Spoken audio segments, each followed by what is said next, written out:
Hi, my name's Andrew from Cocktails in the City, and during this period of lockdown, I thought it'd be quite good to get some sort of top tips and advice from the UK's best bars and bartenders on how to make great drinks at home.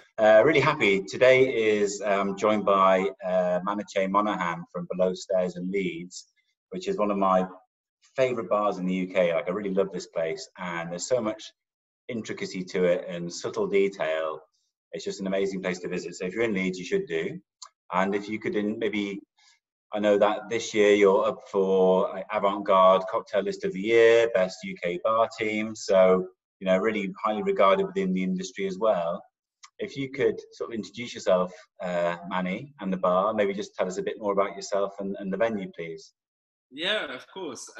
So yeah, those nominations were for last year, I should mention. So my name's Manny. Me and my brother own Below Stairs here in Leeds and also the Monk Cocktail Bar in Buxton. I've been a bartender for the best part of 15 years. And when we opened Below Stairs here in Leeds, we tried to kind of concentrate all of the best ideas we've seen and all the stuff that really resonated with us over the last 15 years. And then that has become Below Stairs. And thank you so much, Andrew, for inviting us to do this. It's really exciting, and we're looking forward to what we cover over the next or so. Yeah, so one of the things that I was always quite taken by when speaking with you is that there was you outside of just the drinks, you've spoken to quite a number of experts in like psychology and environmental science, and there's a lot of little touches that you have in the bar to make your guests feel at ease that they may not be aware of, but that, you know, all these little things make a difference. Could you just highlight some of those, please? Yeah, of course. So where the bar is situated, we are just on the border of the kind of the legal and financial district in Leeds. But Leeds is a very small city centre, so we're also in amongst all the kind of the restaurants and all the other bars. But we very much had the approach when we were opening this bar that we wanted to create a little bit of a kind of a haven, a little bit of a very relaxed space. So even though we are a table service cocktail bar, we worked with behavioural psychologists as one example to try and remove any work triggers, so stuff that reminds you of being at work. So as an example, we don't have any screen glow in the bar. You never see like a till with a bright blue screen or anything like that, so it doesn't remind people of their computer screen. We avoid white paper wherever we can, because that reminds people of looking at a sheet of white paper, which is what they're used to at work. And then beyond that, we've done kind of some physiological stuff as well. So we've gone as far as cutting off like a ½ inch from the bottom of chair legs, so they're not at the same height that your desk chair would be. We also aromatize the room with relaxing aromas, and these are all tiny little touches that the whole point is that you don't notice them consciously, but subconsciously your brain is aware of them, and your kind of the feeling when you're in here is different as a result.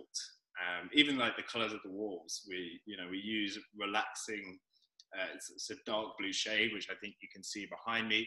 But the whole point of that as well is that dark blue color is not a color you associate with your office, and it's more associated with sleep. So you actually feel more relaxed once you're in the environment. You combine that with the height of the seat you're sat at, the paper you're looking at, and the aroma of the room. And all these little things, they might just add like 1% enjoyment to your experience. But we worked a lot with other people to try and hit all these little points that just make tiny differences. But hopefully when you've done enough of them, they add up to something quite tangible. Yeah, well, it's worked with me. I think I found myself in your bar pretty much every time I've been to Leeds. So Whether that's a conscious or subconscious thing, it's definitely worked with me. And obviously you've got surroundings in a bar, and then the big thing is obviously the drinks. And I was very taken by, you've got a very sort of strong ethos and idea about how you want to present your drinks. If people haven't been to Below Stairs, could you tell me the idea and the concept behind the menu? Yeah, of course, I'd love to. So before we opened this bar, me and Jamie, we sat around and we kind of discussed, why do we go out for a drink? Why do we do this thing of sitting around with our friends and sharing a drink together, whether it's a beer or a cocktail or whatever it is, or a bottle of wine? And we kind of started touching upon this idea of storytelling. So if you go back to when we first started drinking alcoholic beverages and sitting around together to enjoy those, you would share the stories of your day, you would share the stories of your ancestors, as we still do. So we took a real approach to storytelling. And I think that all kind of, it stems from that beginning thing of sharing your ancestors' stories and learning and reveling in past experiences, which is something that I think we all go through when you like turn 18 and you go out for a drink with your dad for the first time, and you're sat with your dad or your mum or whoever, and you start kind of sharing stories in a way you maybe wouldn't normally have done so. So I think we can view this communal drinking experience as a way to share stories, but then also create stories. I think everybody goes out on a Friday or a Saturday, whatever it is, with their friends, and you sit down and you share your stories from the week, but everybody also wants to come away from that night with a new story, this cool thing that happened to us on Friday or Saturday, whatever. And so we just kind of took that idea and we put it into our cocktails. So all of our cocktails are inspired first and foremost by a story. At Monk, for instance, as an example, we always work from fresh produce. So we build our cocktails out from the fresh produce we can get. But here at Below Stairs, we work from a story. So we start off with this idea of, this is something you might have experienced. And then we build a drink out from that. And I think when it really comes into play is when we have a good idea for a story, and we turn that into a drink, and then we serve it to people, but they have a completely different interpretation of that drink and that story, but it still resonates with them. As an example, I'm sorry if I'm waffling, Andrew, please stop me at any point if I'm just chatting. But yeah, we had a drink on our launch menu, which was called 109 Miles Filey, that me and Jamie created together, which is all about a walk down the Yorkshire coastline. So it smelled of seaweed and kind of wildflowers and rose and elderflower, all these beautiful, beautiful flavours that are so redolent to people in the UK especially. But we served this to one of our friends who was a regular. He actually moved back to Greece. I think he's now in Edinburgh. Yanis Sormanidis. I think that's his name. Yanis, anyway. And he tried this cocktail that was inspired by the Yorkshire coastline. But he said to us, wow, that really reminds me of the fishing village in Greece I grew up in. So those kind of storytelling cocktails, whilst we have an idea of what they are and what we want them to be, the whole point is that even if you've not experienced exactly that thing, it should resonate with you in a way that you can relate to. And by that, you don't need to know what all the kind of weird ingredients are in the cocktail. If you can pick up on what the idea of walking down the coast is, you'll understand what this cocktail tastes of, even if you've actually never done it yourself. That makes sense. Yeah, so from my experience, it certainly felt like a lot of those sort of memories and experience of the drink starts with aroma. But then the other thing I noticed with your cocktails is that they come quickly, which is great. And they also look, they seem fairly simple to the guest in the way that they're presented. But I know from speaking to you, a lot of those ingredients take a long time to prepare, and there's a lot of mise en place. And but the idea being that all that work is done back of house, you don't really see it. You just get given a great drink very quickly, which is what guests are looking for. And what I was hoping for from today is that you might share some of your experience of creating make drinks. But I'm in my kitchen, I don't have much with me. Perhaps there's some like little hacks or top tips to create drinks that are not of below stairs quality, but aspiring to, that you could share with me, and perhaps might inspire some viewers of Cocktails and City to make in their own kitchen. Yeah, absolutely. And I think you've hit the nail on the head. Like, we have always taken the view here that we want to be able to make any drink we like. It doesn't matter how complex it is and how many other little bits need to be involved with it. But we should be able to serve that drink to the customer, to our guests who are coming in less than a minute, basically. So every drink that eventually finds its way onto our menu, we can make it in a minute for them. That does, like you mentioned, involve a lot of pre-preparation. So whilst the drink that you end up receiving, we can make for you in a minute, we've actually maybe spent up to 2 weeks preparing the ingredients for it. So I think an example of something that you could make at home quite easily, using a couple of little hacks, that's a version of a drink that we've served, would be our signature whiskey highball. So this was a drink that we served for almost 2 years in various iterations, as like our welcome drink. Anyone that's been to Below Stairs will know that as soon as you walk through the door, you're welcomed, you're seated, and you're given a welcome drink. And the whole idea with that is that you can immediately get comfortable, sip on your welcome drink, and decide what you want to drink. But this drink actually became a little bit of a kind of, for lack of a better word, like a cult classic around Leeds, and people just come in and order this cocktail as a long serve. And that is our signature whiskey highball. Now, when we went about making this cocktail, we experimented a lot with kind of baking apples, juicing them. I should say it's a baked apple whiskey highball, but we experimented a lot with like baking apples and going through the process of infusion. But for the sake of today, Andrew, so that you can make this at home, are you going to make this now, or do you just want the instructions for it? I might give it a go. It's quite a good excuse for me to have a drink on an afternoon, classified as sort of work or research and development, and not get told off by the wife. So yeah, I think I'll have a go. All right, so I'll start you off on this process. What we just need, we don't need a lot of ingredients. We just need a pan, we need a hob, we need some apple juice, and we need some sugar and some Angostura bitters. So if you could take your pan and fill it with, let's just say for now, like 200 ml apple juice, something like that.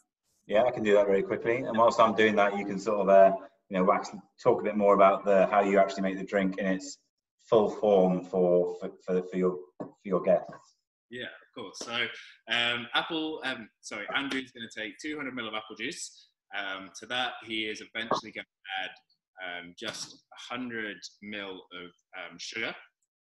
And we're going to add, per 50 ml of the total liquid, a dash of Angostura bitters. So in this instance, we're going to be looking at 6 dashes of Angostura bitters. What he's going to do is then stick it on the heat. We're going to turn the heat up to high. And we're just going to wait for that apple and sugar mix to start kind of foaming. And you'll see a foam the same way as when you cook butter and butter starts to foam. You'll see a little bit of foam on there. Yeah. The bitters go in there as well. The Angostura bitters, they go in the drink?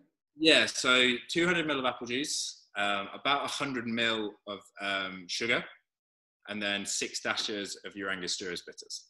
Yeah. Now, when we make this in the bar, we actually take a kind of syrup made from baked apples, and it takes a little bit of time. But in essence, what we do is take the syrup that we're making now with Andrew. We then combine that with whiskey and water. We put it in a keg and we carbonate it. all as one singular thing, so that we get a really good level of fizz all the way through the liquid. And if you're a fan of a whiskey highball, that fizz quality is really important. But the other really important thing is balancing the flavor of the whiskey that you use to the flavors that you're adding to it. And it's all too easy to start kind of overwhelming a liquid with loads and loads of big flavors. So I'll make this alongside what Andrew's doing now. So we just take our highball glass, some good ice in there, always very important. And then the syrup that Andrew's making right now is going to end up looking a little bit like this.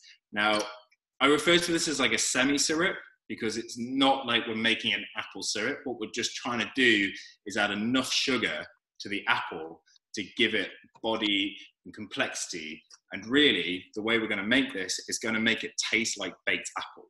So you're using like a cloudy apple juice, having it overheat with that sugar, with the bitters at a high heat, leave it for a little bit of time, and you're going to end up with this like lovely baked apple flavor.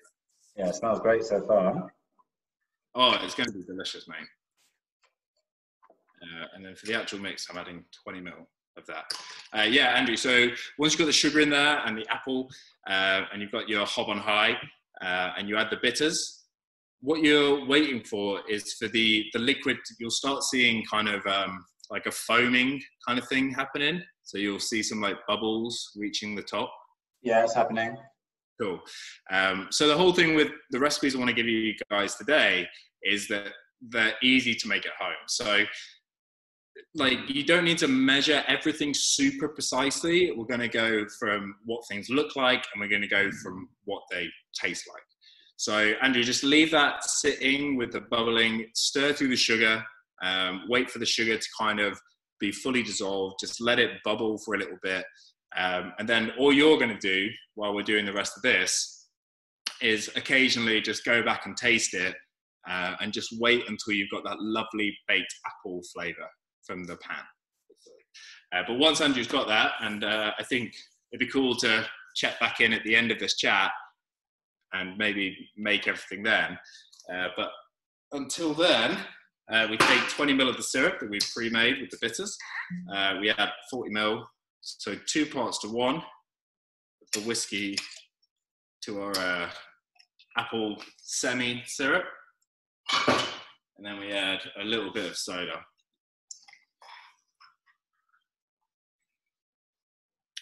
Now, a little bit of a home bartending tip. When you're making drinks like this, you'll notice, I'll bring this up to the camera, that we have those kind of heavy, sugar-heavy ingredients sitting in the bottom, then all the soda on top. Now, we don't want to stir this up so much that it like starts to overflow the glass. We just want to, essentially with a long spoon, and you can do this with like a teaspoon or whatever, we're just going to pick the liquid up to the rest of the soda that's already been added.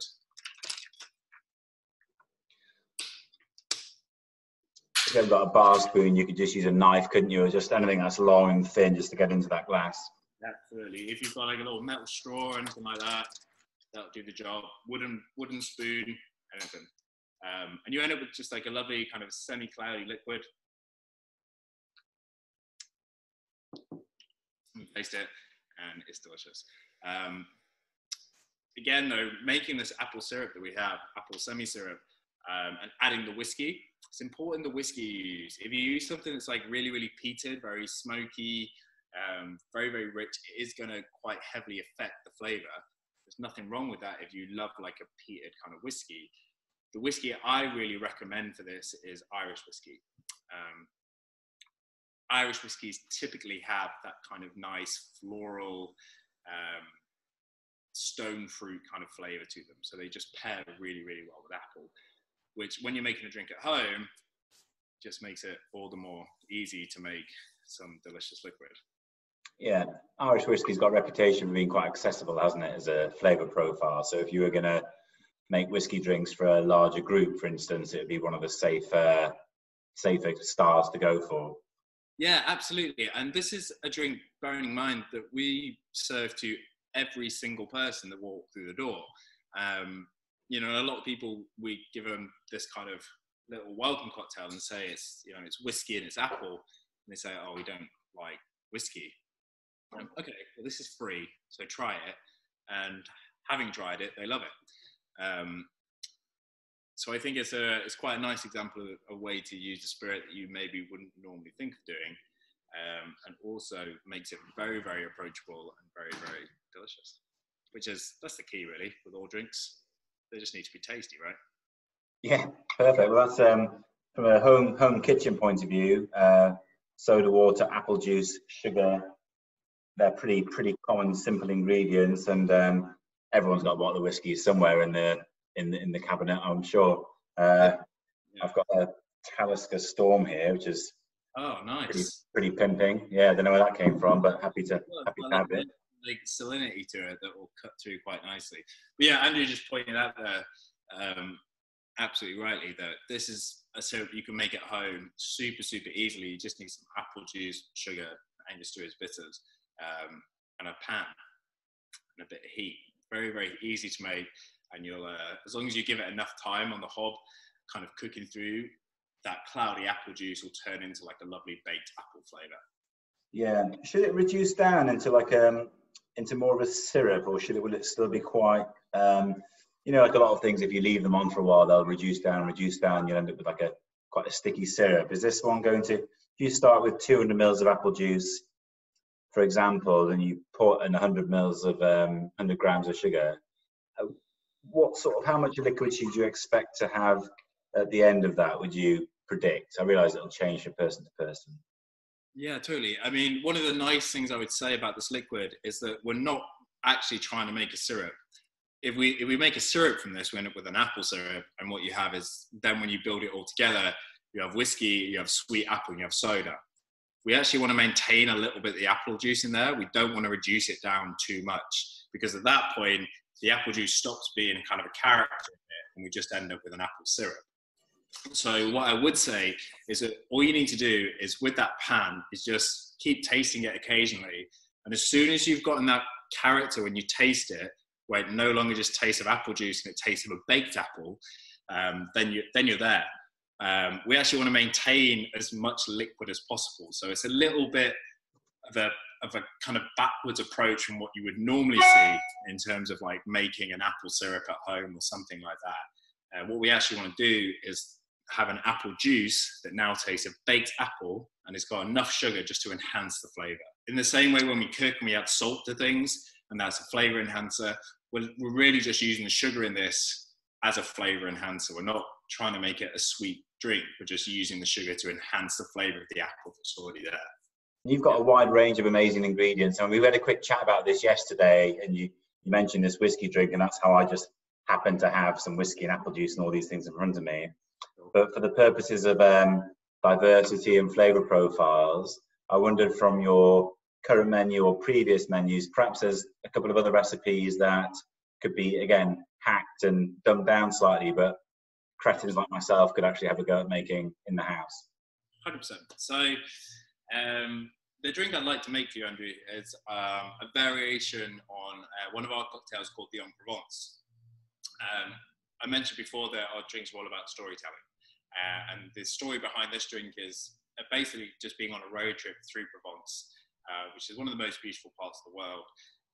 And it's also very famous for what it grows. So there's a reason that Heard de Provence is sitting on shelves in all the supermarkets, and lavender is synonymous with Provence, and rosé wine, all these beautiful, flavorful ingredients. And we use all of those in the En Provence cocktail when we make it at the bar. So I'm going to make a version for you now of the En Provence that is simplified a little bit, but then also I'm going to give you guys the opportunity to tailor this cocktail to how you like it. That sounds good. Yeah, sounds great. Thank you. So the En Provence starts, it's a gin, strawberry, lavender cocktail, essentially. It starts with a gin base. So we're going to add, to begin with, a little bit of gin that has been cold infused with lavender. Now, this is super simple to make at home. All you need is a lavender tea bag and a bottle of gin, just to can a little bit of your gin, put a tea bag in there. And again, this all works from taste. So when we make it in the bar, we use the same lavender every time, we use the same gin, we store it in the same place so we know the temperature. But when you're making it at home, the key is your palate. You need to just keep tasting things. So take a little bit of gin, put it aside in a bowl or a bottle, add your lavender tea bag, and just come back to it every 30 minutes, every hour, and just wait until it's got like a good lavender character without it becoming overpowering. And also, if you don't like lavender, you can just completely omit the lavender infusion, just use a gin. Would it work well with other like herbs, like rosemary is quite a common one I can find, like looking outside, or sage, or does it have to be lavender, do you think? For the gin and for this cocktail, lavender, yeah. But we are going to add a vermouth. So this is kind of born of like a classic gin martini combination, gin and vermouth. So we are going to add the vermouth to it, which for our cocktail, we also add a blender, a Herb de Provence blend. So Herb de Provence normally contains like rosemary, thyme, marjoram, savory, a couple other little bits and bobs, oregano. But I would just suggest, if you're making this at home, take that vermouth, look at what you've got in your garden. If you've just got some rosemary, you've got some sage, whatever, got some basil, just put that in the bottle and just let it sit and just taste it every now and then. Just see how it's developing until you've got like a nice balance between the flavors that are already present in the vermouth and then that kind of like a little bit of herbaceous undertone. So the basil will give it pepperiness, the rosemary will give it like a nice savory, semi-citrus quality. Thyme will very much kind of enhance the citrus flavor, but then give it like an earthiness. Trust your palate more than anything else. There's 100 recipes online on how to make things, but nothing champions your palate. Just taste it. There we go. I think that's probably the big sort of takeaway point at the end of all this, isn't it? Is don't be afraid to play and just taste it yourself. And if you like it, then it's a great drink. And just to be led by that rather than what anyone else says. Absolutely. And, you know, it's different when we make cocktails at the bar because we know our ingredients and we can stick to a set kind of regime to make them. But it's very, very different when you're making cocktails at home. Like, as an example, I've been making cocktails at home a lot more than normal recently because we've been kind of stuck at home for the most part. And I can make a daiquiri here at the bar to my recipe, and 99.99999% of the time it comes out perfectly. And then I make it at home and it's completely different because the temperature of the room is different, the temperature of the ice is different, the freshness of my citrus fruit, the whatever else I'm using all change how it tastes. So I know how to make cocktails. When I make them at home, it's a completely different experience. It's very much more about tasting what you have and working from what you have. And so the best kind of advice I can give to kind of home bartenders is not to focus too much on the recipe and trust your palate as much as possible. If you think it needs something more, it needs something less, just trust yourself. You're probably right. Yeah, and another top tip I've been given is just easier to add stuff than it is to take it away. So sort of go easy at the beginning and add more rather than try and. It's harder to take away than it is to add. Oh yeah, 100%. If you over sweeten something, if you over bitter it, if you make it too strong, it's going to be way harder to fix it than just kind of building it slowly to begin with. But yeah, for this En Provence cocktail, we've started off with a little bit of that lavender infused gin. I've added the Herb de Provence infused vermouth. Now you can add a strawberry liqueur if you have it. I have made like a homemade strawberry liqueur.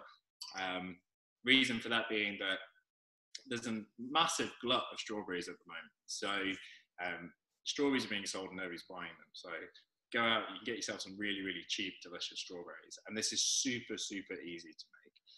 All you need to do, I took a 400-gram punnet of strawberries, just hauled them, took off the stalks off the top, put them in a pan, coated them with sugar. So it didn't need to be buried, just like enough sugar to cover the strawberries, put that on a high heat. You will hear the water start to kind of fizz off from the strawberries, and just give that a little bit of time. Wait until the sugar starts to kind of become melted.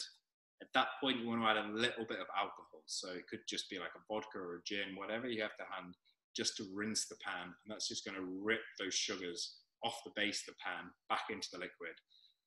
At that point, you add just a dash of water, and then just leave it to cook. And you're just waiting to the point where the strawberries become soft. Once the strawberries become soft and they lose a bit of color, at that point it's about ready, and then you just need to go by taste. So I really like kind of making these ingredients and cooking them, especially when I'm at home, from stuff that I can see and hear and smell and taste, rather than it needing to be like specific recipes. So yeah, very simply, strawberries cut in half, covered with sugar, alcohol just to rinse the pan, a little bit of water, and then wait until the strawberries start to lose color. At that point, it's probably going to have a good flavor. Taste the liquid you're getting. If it's not strong enough yet, just let it keep boiling, basically. I hope that was nice and simple and clear. I apologize, everyone. Yeah, just to quickly ask about that, because I actually do have a big punnet of strawberries that were quite cheap in my fridge. It's funny you say that. You're cooking it off, I understand that, and it's decoloring. What does it do once it comes out of the pan? Do you blend it? Because I can see that's like a deep red, rich. Do you blend what do you do after you've come out of the pan? Because you only added you've added sugar, a splash of water, and a splash of alcohol. So there's not much liquid in there. Is that liquid coming from in that jar from the strawberry? The liquid will extract from the strawberries. Yeah, I mean, when I say, sorry, I should have been clearer. When you add the water to it, add enough water so that there is always water in the pan. You don't want to add loads because you don't want to end with like boiled strawberries, but just enough water to keep liquid in the pan. So, for instance, that I have that bottle, which was about 200 ml of liquid from a 400-gram punnet of strawberries, with nothing done to it. I'd not blended the strawberries into it. That is literally the color and the flavor that's been extracted from the strawberries. So all the sort of the strawberry fruit itself is actually just broken down into that liquid. You haven't sieved it, filtered it, or anything else. It's just that's what it happens. Just come out, and the strawberries haven't got to a point where they're broken down. I'll just go and grab the strawberry now.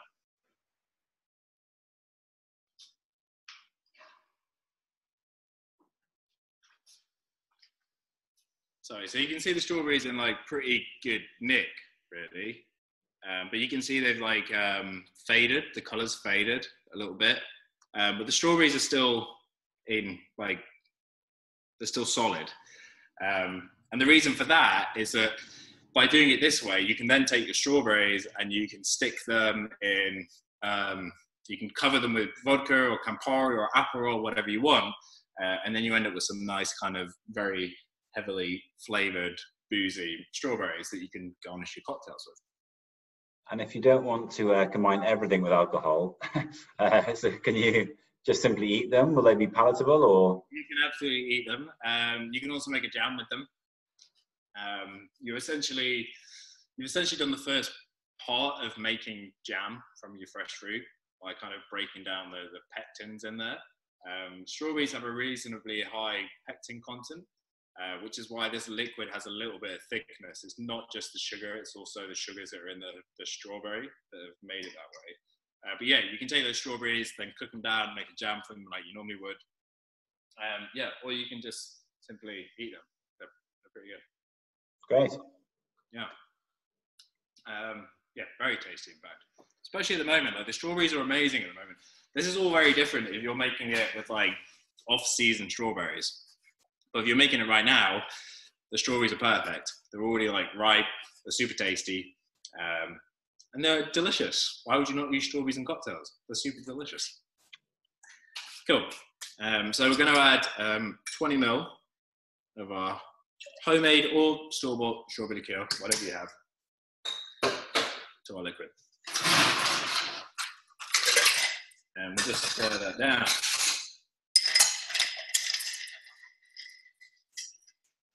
Yeah, Andrew, so I hope I've been reasonably clear up to now. So we got 25 ml of the lavender infused gin. Don't infuse the lavender if you don't like lavender flavour. Then we got 25 ml of the Herb de Provence vermouth. Again, if you want it less herbaceous, don't bother with that infusion.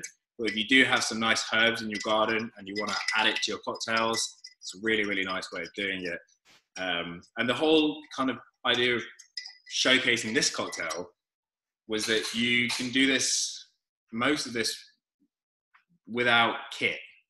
You can just add those botanicals to your vermouth and just let it sit for a day. You can add the lavender to your gin, just let it sit for a day. All you need to do is decant it, put your stuff in, and just leave it. So it's building flavour without any work. Yeah, lots of, I think quite importantly, vermouth is one of those products that is really well priced. You know, as a fortified wine, it's not expensive. It tends to turn up in quite a lot of drinks recipes. It's very versatile. I think the big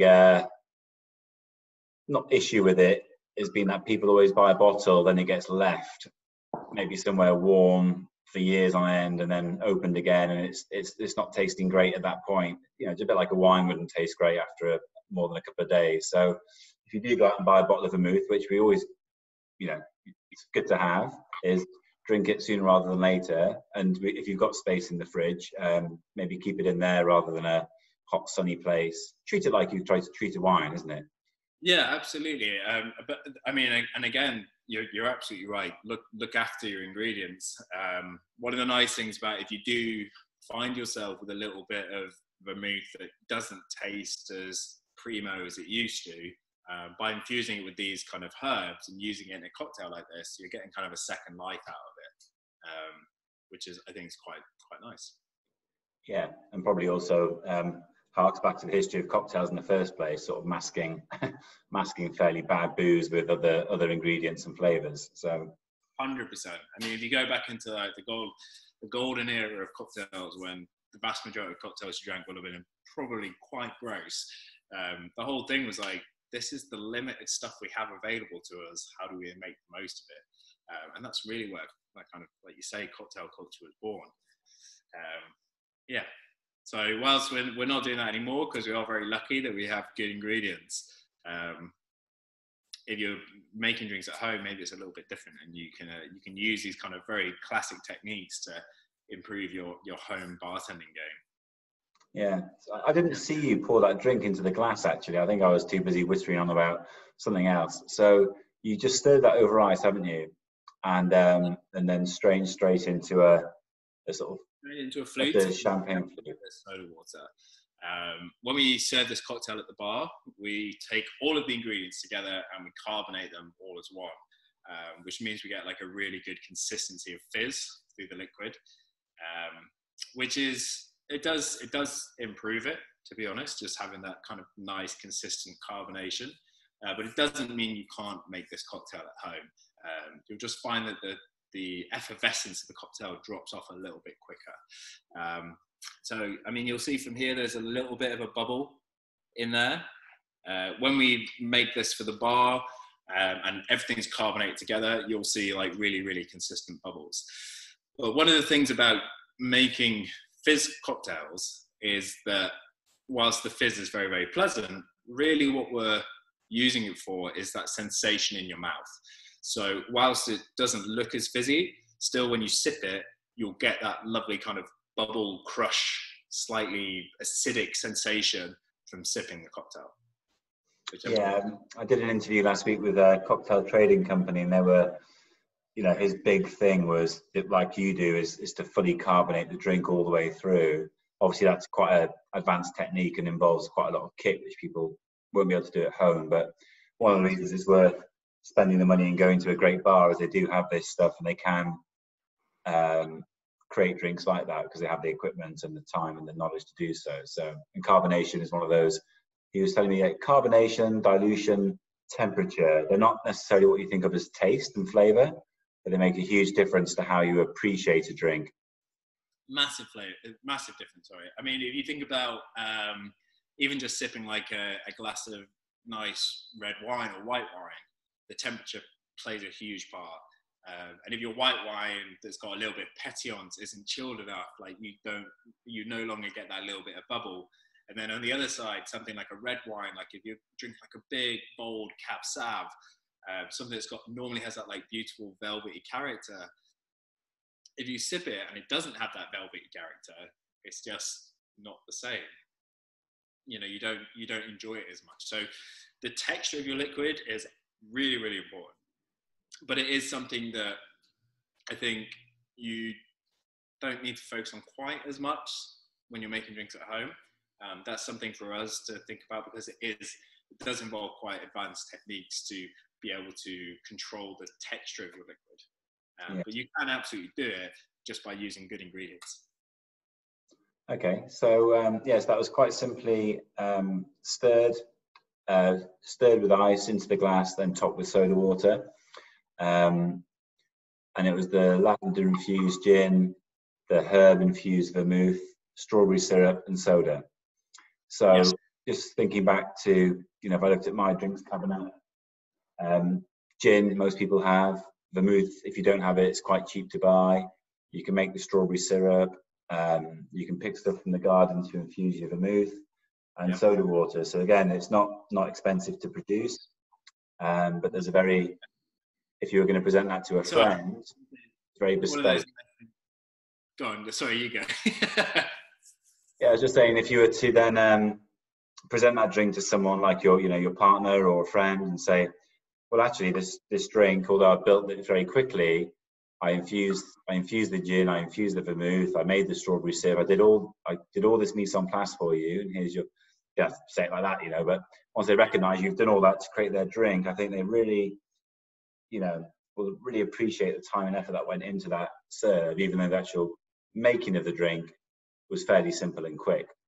Yeah, 100%. And I think it's one of those things where you can take a really basic drink and you can just do some really simple processes to it to make it something a little bit more special, to take it kind of like another level. So for instance, if you were making this drink and you just wanted to do the herb de Provence infusion, and you're taking something really basic, but then just adding these little extra bits, which you don't need to do anything for. You just stick whatever you've got in your garden in that bottle of vermouth and you serve it. You're just adding more layers of flavor. I think like that idea of building flavor is something that like good cocktail bars focus on, is trying to get in those different layers. So this kind of like high note, this thing that's sitting in the middle, and then this thing that's sitting in the base, you know, earthy flavors, herbaceous flavors, fruity flavors, sweet flavors, floral flavors. And I think if you've got a nice simple recipe like that, it makes it a lot easier to start trying to introduce those flavors. Yeah. Okay. So when we had a quick chat yesterday, we talked about those two drinks in particular. Then I got a WhatsApp from you earlier saying, well, actually, there might be something else up my sleeve that taps into that, you know, the UK's baking madness. And I was like, yeah, it sounds good. So I couldn't remember if you did have the time or not, but have you got a third sort of sneaky drink up your sleeve? I do, yeah, absolutely. So this is a drink that, again, me and my brother created, and it's actually inspired by where we grew up. It's called primary education. And the reason I wanted to include this drink was that you can use the ingredients to make this cocktail and then use the kind of leftover ingredients to bake something, which I think at the moment that seems to be a bit of a thing, right? Yeah. Based on the amount of flour that's in the supermarkets, I'm guessing it is. So I have this cocktail pre-batched, but I'll explain what already goes into it. So, excuse me, I'll just grab a bowl.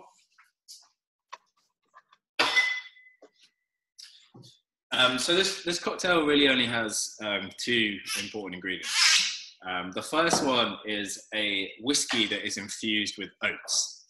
So If you've got some porridge oats kicking around at home, you've got a bottle of whiskey, all you need to do is take per 700 ml, so per one bottle of whiskey, 100 ml of, 100 grams of oats. Scale that down. You can literally just do this with like 50 ml of your whiskey and a kind of a touch of oats, and just leave that to infuse overnight, so 24 hours.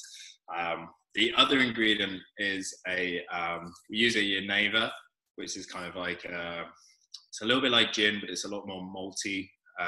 Generally comes from Holland, but you can just use like a vodka if you can't get hold of some Geneva. But this is infused with brown butter. So this is a fat washing technique, which is something that pops up a lot in kind of higher end cocktail bars, but it is actually remarkably easy to do at home. So if you want to do a brown butter wash, all you need to do is take a little bit of butter, cook it until you turn it into brown butter, warm up the liquid you're going to infuse it with, put that all together and just put it out in like a flat tray. It's like a roasting tin, and stick it in your freezer. What you'll find is that eventually all the solids from the butter rise to the top, solidify out, you take that off, and then you've got your liquid. To that we add just like a little bit of a sweet vermouth. That's the liquid here that we have, which is the primary education. We also sweeten it a little bit with muscovado sugar. And then that's essentially the cocktail. Then the nice thing you can do is take the oats that you've used to infuse into the whiskey. You can take the butter solids that you've taken out from your butter washed gin or your Geneva, and then you can make a flapjack from those, which is what we do at the bar. So we already made the primary education, got all our infusions, we stir them down to make a delicious cocktail. Can I keep stirring, Andrew? Yeah. So just to go back to that, the fat washing, because again, that is one of those things that you do read a lot about, and whilst it sounds a bit, no one likes the word fat really, it does add a lot of flavour to drinks, and again would be quite an impressive thing to do for friends and guests at home. You mentioned, I understand the process of the butter and heating it up and then putting that into a tray with the warm liquid that you're going to use. What I didn't quite understand is once it goes into the freezer, let's say you take it out a day later, are you saying will there be a liquid on top that you scrape off, or can you just explain that separating process?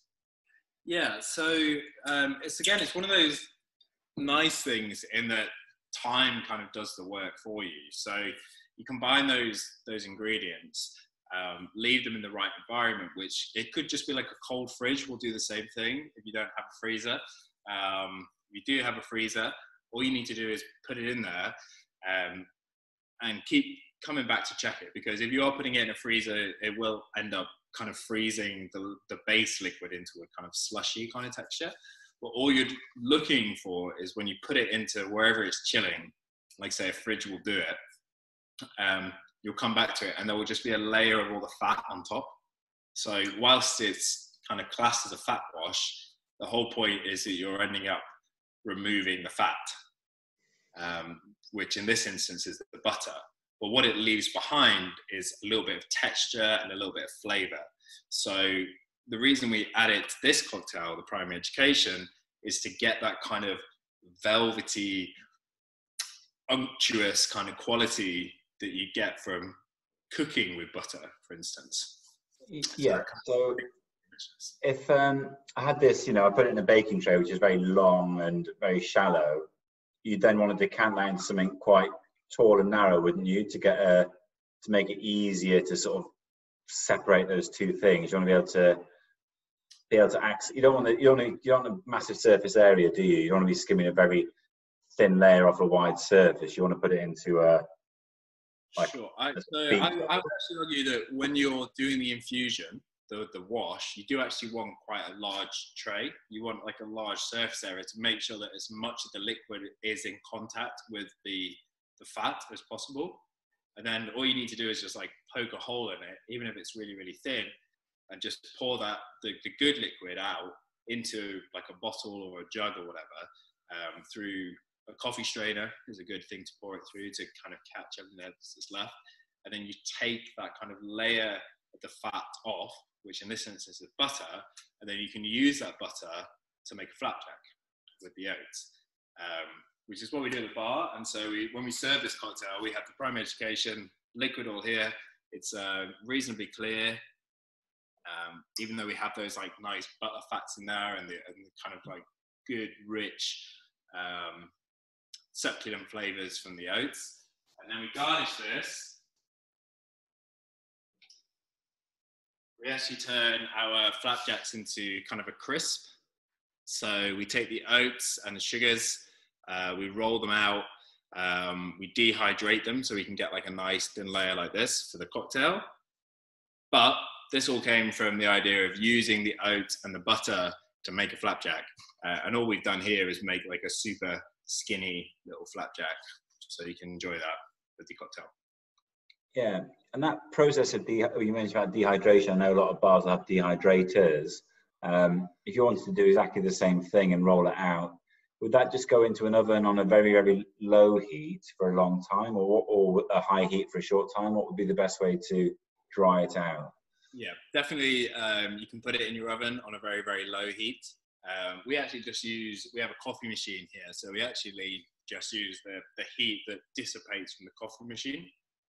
So you roll it out between baking paper and just put it on top of the coffee machine for an evening, and that kind of does the job. But yeah, if you're looking to dehydrate, in this instance, so like if you're looking to dehydrate limes and lemons and grapefruit, it's all the same. Yeah, just run your oven on a really, really low heat.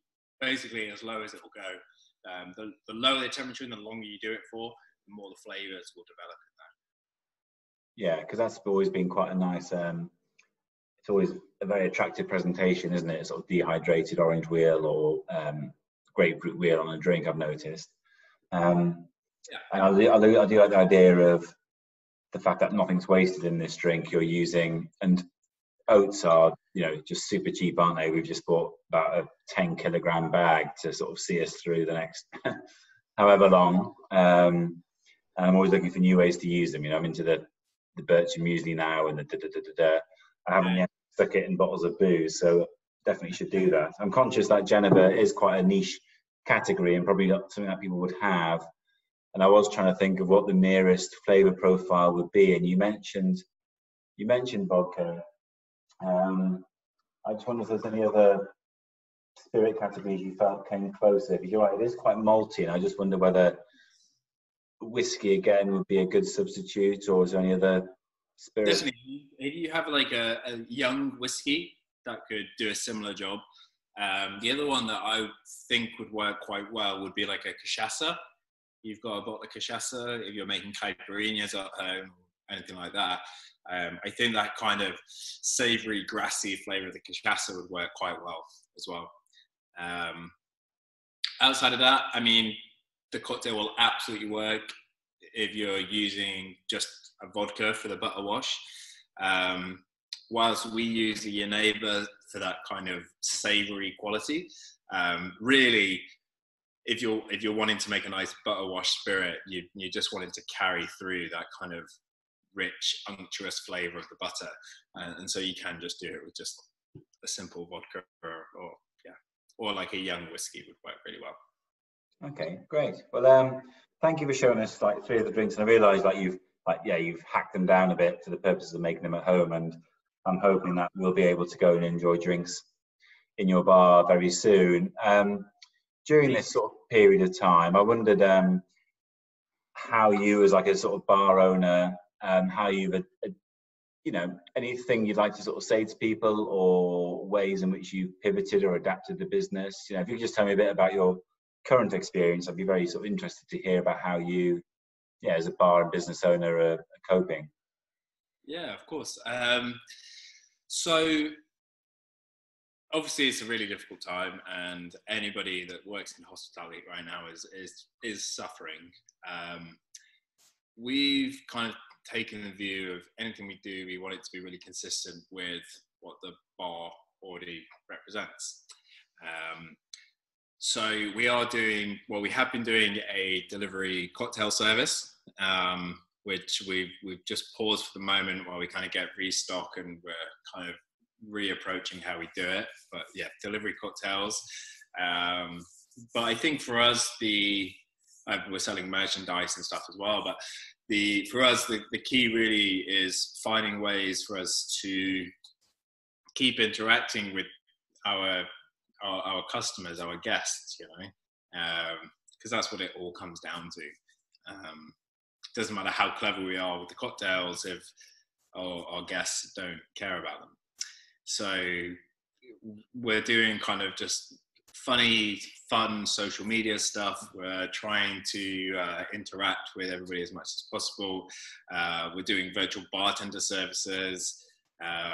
We're taking kind of bespoke cocktail orders from people where we just tell them what they need to do. Because the thing is, at the moment, we can't view this the same way as we do our normal bar service. It is very much right now is about getting through this period and just trying to look after our staff and look after the people that kind of look after us as well. You know, that's our focus. I don't know if I need to say that again. That was kind of quite unclear, wasn't it? No, that's great. I would definitely recommend, if you haven't been on the Below Stairs Facebook page, check out Manny's 15-second cocktail videos. You've really thrown yourself into it in sort of full character role, and it is like I said about sort of keeping that relationship and just. I need to record a couple more post Marilyn Monroe, so that if people see this and then go on our Instagram, Marilyn Monroe is not the first thing they see. And is that when you talk about merch, are you wearing one of your Below Stairs t-shirts there? Yeah, we are. So we were selling these for a little while.